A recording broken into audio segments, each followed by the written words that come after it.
بسم اللہ الرحمن الرحیم الحمدللہ رب العالمین الرحمن الرحیم مالک یوم الدین۔ قرآن کریم والفرقان حمید کی سب سے پہلی صورت ہے سورہ فاتحہ۔ اس کے احادیث پاک کے اندر مختلف وہ نام آئے ہیں۔ سورہ فاتحہ کو فاتحۃ الکتاب بھی کہا جاتا ہے، اس لیے کہ اس صورت سے قرآن پاک کا وہ آغاز ہوتا ہے۔ اس صورت کو سورہ شفا بھی کہا جاتا ہے، اس لیے کہ نبی اکرم صلی اللہ علیہ وسلم نے ارشاد فرمایا فاتحۃ شفاء لکل داء، کہ فاتحہ یہ ہر بیماری کے لیے شفا ہے۔ اس صورت کو سورہ صلاۃ بھی کہا جاتا ہے، کیونکہ نماز کے اندر بار بار اس کو پڑھا جاتا ہے۔ اسی طرح اس سورہ مبارکہ کو سورہ دعا بھی کہا جاتا ہے، کیونکہ اس سورہ مبارکہ کے اندر ایاک نعبد و ایاک نستعین اہدنا الصراط المستقیم صراط الذین، کہ یہ دعا پر مشتمل ہے۔ اسی طرح سورہ فاتحہ کا ایک نام ام القرآن ہے، کیوں؟ اس لیے کہ کسی چیز کی اصل اور اس کے مقصود کو کہتے ہیں، اور پورے قرآن پاک کا مقصود 4 چیزیں ہیں۔ سب سے پہلی چیز الوہیت ہے، دوسرے نمبر پر وہ مر کر دوبارہ اٹھنا ہے، تیسرے نمبر پر نبوت اور قضاء و قدر ہے۔ تو سورہ فاتحہ میں الحمدللہ رب العالمین کے اندر وہ مکمل اللہ تعالیٰ کی الوہیت کو بیان کیا گیا ہے۔ مالک یوم الدین کے اندر قیامت والے دن کا ذکر ہے کہ مرنے کے بعد اٹھنا بھی اللہ کی بارگاہ میں پیش بھی ہونا ہے۔ اسی طرح ایاک نعبد و ایاک نستعین، کہ ہر چیز اللہ تعالیٰ کی قضاء و قدر سے ہے، اور انسان مجبور محض ہے، نہ ہی اپنے افعال کا خالق ہے۔ تو یہاں پر قضاء و قدر کا وہ ذکر موجود ہے۔ اور اہدنا الصراط المستقیم صراط الذین انعمت علیہم، کہ یہاں پر مقام نبوت کا بیان ہے کہ وہ کون سے لوگ ہیں جن کے اوپر اللہ کا انعام ہوا۔ وہ اللہ کے نیک بندے اولئک الذین انعم اللہ علیہم من النبیین والصدیقین والشہداء والصالحین۔ تو سب سے پہلا گروہ انعام یافتہ لوگوں کا وہ ہے اللہ تعالیٰ کے نبی۔ اب اگر کوئی بندہ یہ کہے کہ نبیوں کے پاس، اولیاء کے پاس نہیں جانا چاہیے، تو قرآن پاک کے اندر ہے وَمَن يُضْلِلِ اللَّهُ فَلَن تَجِدَ لَهُ وَلِيًّا مُرْشِدًا، کہ جس کو اللہ تعالیٰ گمراہ کرتا ہے اس کے لیے نہ تو کوئی ولی ہوتا ہے، نہ کوئی ہدایت دینے والا ہوتا ہے۔ اسی طرح سورہ فاتحہ کا ایک نام بڑا مشہور ہے، اسے کہا جاتا ہے 7 مثانی۔ قرآن پاک کے اندر اللہ تعالیٰ نے ارشاد فرمایا وَلَقَدْ آتَيْنَاكَ 7 مِنَ الْمَثَانِي وَالْقُرْآنِ الْعَظِيمِ، کہ قرآن پاک بھی ایک نام ہے، اور اس سے پہلے 7 مثانی۔ ہم نے آپ کو 7 مثانی کا مطلب ہے کہ 7 وہ آیات جن کو بار بار وہ پڑھا جاتا ہے، اس سے مراد سورہ فاتحہ 7 مثانی سے مراد سورہ فاتحہ ہے، کیونکہ اس کو بار بار پڑھا جاتا ہے، اور قرآن کریم سے مراد قرآن کریم ہے۔ احادیث پاک کے اندر اس سورہ مبارکہ کی بے شمار وہ فضیلت آئی ہے۔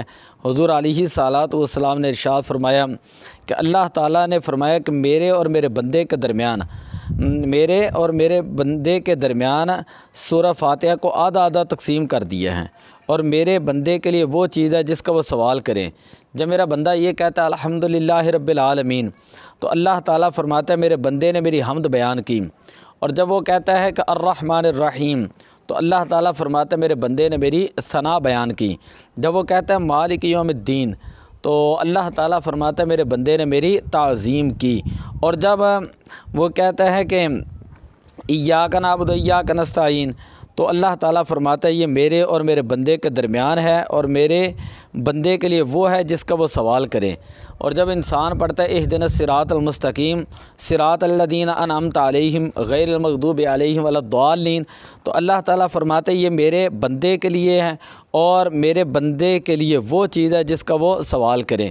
مسلم شریف جلد نمبر 1 صفحہ نمبر 170۔ تو سورہ فاتحہ شریف اس کے بے شمار وہ فضائل، مناقب اور محاسن وہ احادیث پاک کے اندر وہ موجود ہیں۔ ایک بڑا اہم مسئلہ ہے کہ سورہ فاتحہ کی آیات وہ کتنی ہیں، تو اس بات کے اوپر تو اتفاق ہے کہ 7 مثانی، کہ اس کی 7 آیات ہیں۔ فقہائے شافعیہ اور فقہائے حنبلیہ کے نزدیک بسم اللہ الرحمن الرحیم سورہ فاتحہ کا جز ہے، اور اس سمیت سورہ فاتحہ کی 7 آیتیں ہیں، یعنی شافعی جو ہیں وہ بسم اللہ الرحمن الرحیم کو سورہ فاتحہ کا جو ہے وہ جز مانتے ہیں، جبکہ علماء احناف اور علماء مالکیہ کے نزدیک بسم اللہ الرحمن الرحیم یہ سورہ فاتحہ کا جز نہیں ہے۔ ان کے نزدیک صراط الذین انعمت علیہم یہ ایک آیت ہے، اور اول ذکر کے نزدیک صراط الذین انعمت علیہم غیر المغضوب علیہم ولا الضالین یہ مل کر جو ہے ایک آیت بنتی ہے۔ بسم اللہ الرحمن الرحیم یہ جو ہے اس کا جز ہے یا نہیں ہے، اس کے بارے میں ہم تفصیل کے ساتھ جو ہے وہ بعد میں بیان کریں گے۔ تو قرآن پاک کے اندر اللہ تعالیٰ نے جو مضامین بیان کیے ان میں سب سے اہم ترین مضمون جو ہے وہ ہے اللہ تعالیٰ کی توحید کے حوالے سے۔ جب قرآن نازل ہو رہا تھا کہ تو مکہ کے لوگ جو ہیں وہ زیادہ تر بت پرست تھے، تو ان کو بت پرستی سے اللہ تعالیٰ کی توحید کی طرف لانے کے لیے قرآن پاک کے اندر کثرت کے ساتھ اللہ کی توحید کا ذکر موجود ہے۔ دوسرے نمبر پر نبوت کا ذکر موجود ہے کہ فقط انسان اپنی عقل کے ذریعے جو ہے اللہ تعالیٰ کو پہچاننا جو وہ ناممکن تھا، ٹھیک ہے، اللہ تعالیٰ نے انسانوں کے رہنمائی کے لیے اپنے رسولوں کو بھیجا۔ تیسری چیز جو ہے قرآن پاک کے اندر وہ ہے عبادت کا ذکر، کہ انسان جو ہے وہ اپنے جسم کا وہ خود ہی مالک نہیں ہے، بلکہ اس کے لیے حکم یہ ہے کہ انسان کو وما خلقت الجن والانس الا لیعبدون، اللہ تعالیٰ نے اپنی عبادت کے لیے جو ہے وہ پیدا فرمایا، اسی لیے قرآن پاک میں جگہ جگہ پر عبادات کا ذکر موجود ہے۔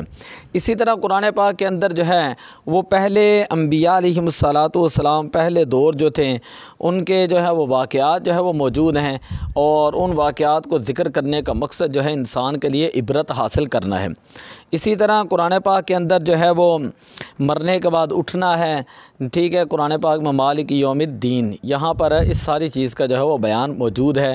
افا حسبتم انما خلقناکم عبثا وانکم الینا لا ترجعون، کیا تم یہ گمان کرتے ہو کہ تمہیں اللہ تعالیٰ نے بیکار پیدا کیا اور تم جو ہماری طرف لوٹ کر نہیں آؤ گے؟ ایسی بات نہیں، بلکہ اللہ کی طرف لوٹ کر ہی جانا ہے۔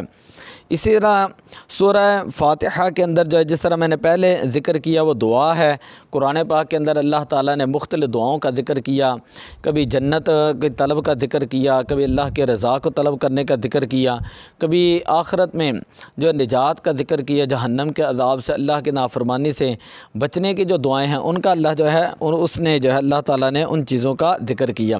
تو خیر فاتحہ جو ہے سورہ فاتحہ یہ ایک ایسی صورت ہے کہ حضور علیہ الصلاۃ والسلام نے ارشاد فرمایا مجھے زمین و آسمان کا خزانہ عطا کیا گیا، کہ ایسا خزانہ کہ جو مجھ سے پہلے جو کسی نبی کو نہیں دیا گیا۔ تو اسی طرح آج بھی جو بندہ جو ہے سورہ فاتحہ بھی پڑھ کر اگر دم کرتا ہے بیماروں کے لیے شفا کے لیے، تو یہ ایک بہت بڑا جو ہے وہ سورہ فاتحہ کی شفا ہے۔ اگر بالفرض کو بندہ سورہ فاتحہ پڑھتا ہے لیکن شفا نہیں ملتی تو اس کا مطلب یہ ہوگا کہ یہ بندے کے اپنے روحانیت کے اندر کمی ہے، وگرنہ نبی اکرم صلی اللہ علیہ وسلم کے ارشادات کے اندر کوئی کمی موجود نہیں ہے۔ تو دعا ہے کہ اللہ تعالی ہمیں سورہ فاتحہ کو کثرت کے ساتھ پڑھنے کی توفیق عطا فرمائے۔ علماء نے کہا جو بندہ بیمار ہو سورہ فاتحہ 40 مرتبہ بسم اللہ الرحمن الرحیم مع سورہ فاتحہ بسم اللہ الرحمن الرحیم بالحمد للہ رب العالمین الرحمن الرحیم مالک یوم الدین، یعنی سورہ فاتحہ 41 مرتبہ پڑھے، 40 مرتبہ پڑھے، سورہ فاتحہ مع بسم اللہ پڑھ کر پانی کے اوپر دم کر کے اگر کسی کو دے تو اللہ تعالیٰ اس سے بھی جو ہے وہ اس بندے کو بیماریوں سے شفا عطا فرماتا ہے۔ تو دعا اللہ تعالیٰ عمل کی توفیق عطا فرمائے۔ الصلاۃ والسلام علیک یا رسول اللہ وعلی آلک واصحابک یا حبیب اللہ، الصلاۃ والسلام علیک یا خاتم النبیین وعلی آلک واصحابک یا شفیع المذنبین۔